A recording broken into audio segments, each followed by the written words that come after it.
La Bible ouverte, une méditation quotidienne avec la bergère Marie-Laure Bonny.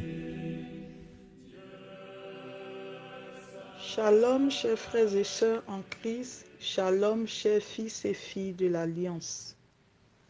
Nous sommes aujourd'hui le dimanche 29 mars 2020, jour du Seigneur.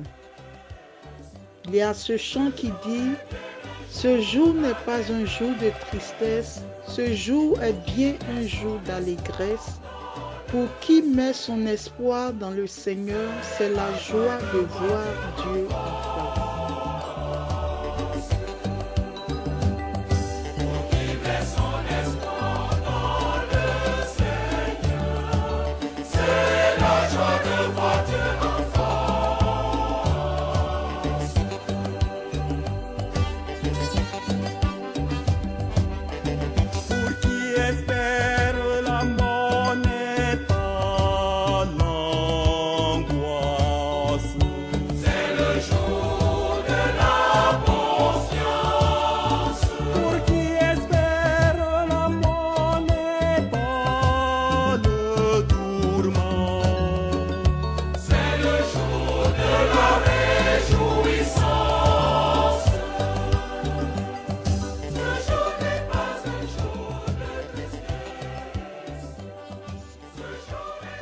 Père et du Fils et du Saint-Esprit. Amen. Seigneur, nous te bénissons pour ce jour nouveau que tu nous donnes, un jour rempli de ta grâce, de l'espérance qui vient de toi. Tous les textes de ce dimanche nous invitent, Seigneur, à la confiance, au repos, à la paix profonde en toi, à la foi en toi. Et nous voulons te dire merci parce que nous savons que tu es là présent au milieu de nous. Nous n'avons plus peur parce que tu es avec nous. Et nous te disons merci pour ta fidélité. Merci Seigneur. Chers frères et sœurs en Christ, aujourd'hui est un jour où le monde entier célèbre l'universalité et la grandeur de notre Dieu. Ce jour est un jour consacré au Seigneur. Et nous voulons nous joindre à toutes les prières qui seront dites par les prêtres dans le monde entier, par les hommes de Dieu. Nous voulons unir nos cœurs et nos voix pour célébrer ensemble la grandeur de notre Dieu. Depuis quelques jours, nous sommes en cheminement. Un cheminement qui a pour objectif de nous sortir de nos angoisses afin de nous conduire dans la foi en Dieu. Aujourd'hui, je propose que nous fassions un arrêt par rapport au livre du prophète Habakkuk que nous reprendrons demain et que nous puissions revenir au texte que la liturgie nous propose.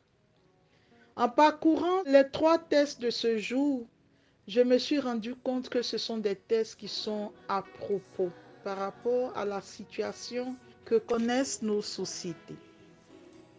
Dans l'évangile que nous propose la liturgie de ce jour, c'est-à-dire l'évangile de la résurrection de Lazare, en parcourant cet évangile, nous nous rendons compte que c'est d'abord Marthe qui va à la rencontre du Seigneur et qui lui dit « Seigneur, si tu avais été là, mon frère ne serait pas mort. » Et Jésus de lui répondre « Ne t'ai-je pas dit, si tu crois, tu verras la gloire de Dieu. » Ensuite, plus tard, alors que Marie n'était pas là, au moment où Marthe s'adressait à notre Seigneur Jésus-Christ, Marie également vient à la rencontre du Seigneur et répète la même phrase.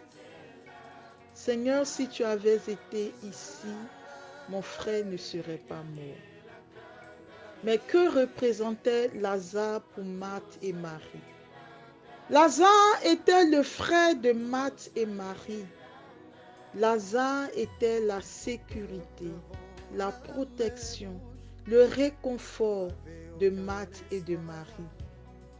Lazare était celui qui prenait soin de ces 2 sœurs, qui les nourrissait, qui les abritait, qui les protégeait.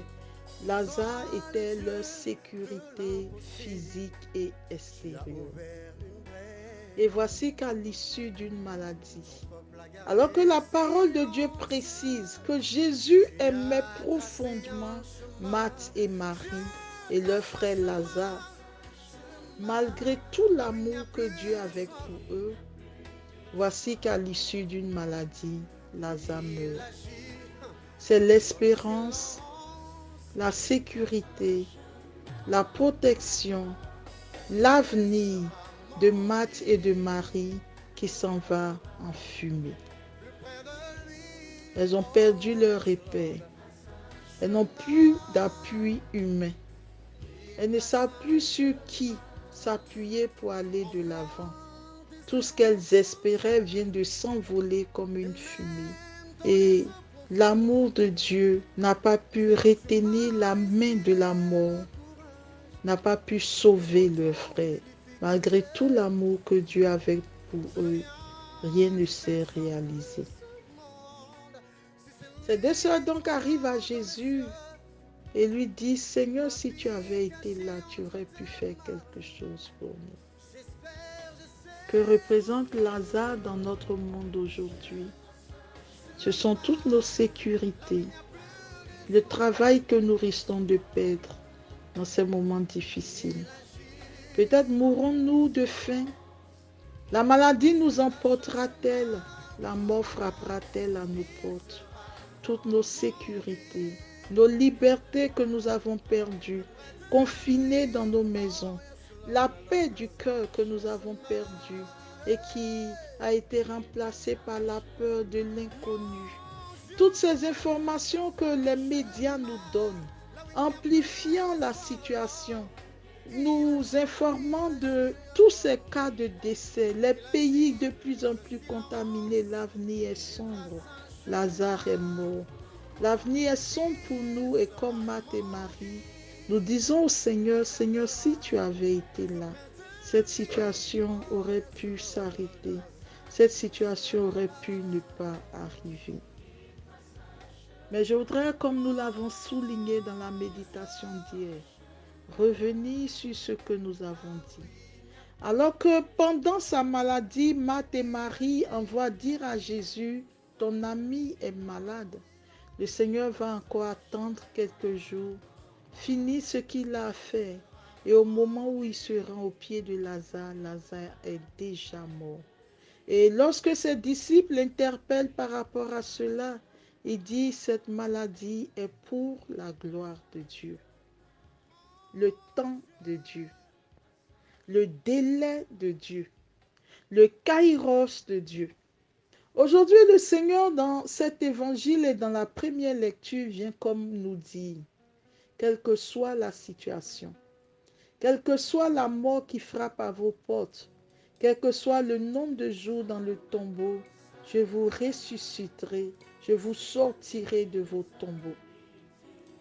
Quel que soit ce que vous vivez, les peurs qui vous animent, quelles que soient vos angoisses intérieures, j'interviendrai au moment favorable et je stopperai la main de l'ennemi et je viendrai à votre secours. Je vous manifesterai ma gloire et vous saurez que je suis votre Dieu. Nous te bénissons, Seigneur, pour ta fidélité. Et je voudrais, chers frères et sœurs, en ce dimanche, revenir sur ces deux petites phrases de la Bible qui pour moi sont très parlantes. Le psaume 11, le verset 3 dit ceci, « Quand les fondations sont ruinées, que peut le juste ?» Si les fondations de ton cœur sont ruinées, si la peur s'est installée dans ton cœur, si tu as l'impression que tu ne bois que du noir, que tout n'est que noirceur, si tu es effrayé par l'avenir, les fondations de ton cœur sont ruinées. Que pourra faire Dieu le juste? Il dit, mon juste vivra par la foi. Au cœur de ces épreuves, nous savons qu'il est là, présent, à nos côtés, marchant avec nous. Et nous savons que nous pouvons mettre nos mains dans sa main, parce que Jésus nous conduit vers de verts pâturages. Proverbe le chapitre 4, le verset 23 dit également, Garde ton cœur plus que toute chose, car c'est de là que viennent les sources de la vie. Je voudrais t'inviter en ce jour consacré au Seigneur à garder ton cœur en Dieu. Protège ton cœur contre la peur, contre l'angoisse. Garde ton cœur plus que toute chose et dépose ce cœur entre les mains de ton Dieu. Le Seigneur agit. Il le fait dans le silence, mais le Seigneur agit. Et je voudrais que tu saches, mon frère, ma soeur, que quel que soit ce qui se passe, Dieu est au contrôle de nos vies. Ce jour est un jour du Seigneur. Ce n'est pas un jour de tristesse ni d'angoisse, mais un jour où nous anticipons la résurrection du Seigneur, la victoire du Seigneur sur les forces des ténèbres. Il a traîné dans son cortège de victoire toutes les puissances, les dominations, les principautés, Satan et tous ses suppôts. Il les a traînés dans son cortège de victoire et il est victorieux sur tout ce qui se passe dans ce monde. Je t'invite en ce dimanche à garder ton cœur dans le repos. Aujourd'hui est un jour de louange, d'action de grâce, d'anticipation de la victoire de notre Dieu. Reste calme et tranquille. Ton Dieu est à l'œuvre. Et je vais demander à l'équipe technique de nous passer un enseignement que nous avons déjà donné sur rien n'est impossible à Dieu. Aujourd'hui est un jour de victoire et la plateforme reste ouverte. Ouverte pour que vous puissiez témoigner de ce que Dieu fait dans vos vies depuis que nous avons commencé ces méditations. Où vous pouvez poser des questions, partager une expérience. Nous sommes des frères et sœurs. Et la parole de Dieu dit, regardez comme il est beau pour des frères d'être ensemble. Car c'est là que Yahvé répand sa bénédiction. Parce que nous sommes ensemble, parce que nous sommes un, unis dans le Seigneur répand sa bénédiction autour de nous. Je voudrais plonger chacun d'entre vous dans le sang de l'agneau. La parole de Dieu dit, mettez le sang de l'agneau sur vos portes. Lorsque l'ange de la mort passera, vous serez invisibles à ses yeux.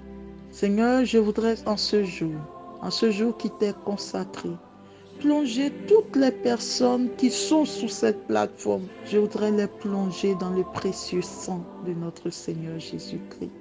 Garde-les, Seigneur, protège-les, eux et leurs familles, tous les membres de leur famille disséminés partout dans le monde, leur maison, Seigneur, tous les endroits dans lesquels ils passeront. Je les plonge dans le sang de Jésus, afin que lorsque l'ange de la mort passera, Seigneur, qu'il soit invisible à ses yeux. Je veux te dire merci, Père. C'est au nom de Jésus et par l'intercession de notre Mère, la Vierge Marie, que j'ai prié. Amen.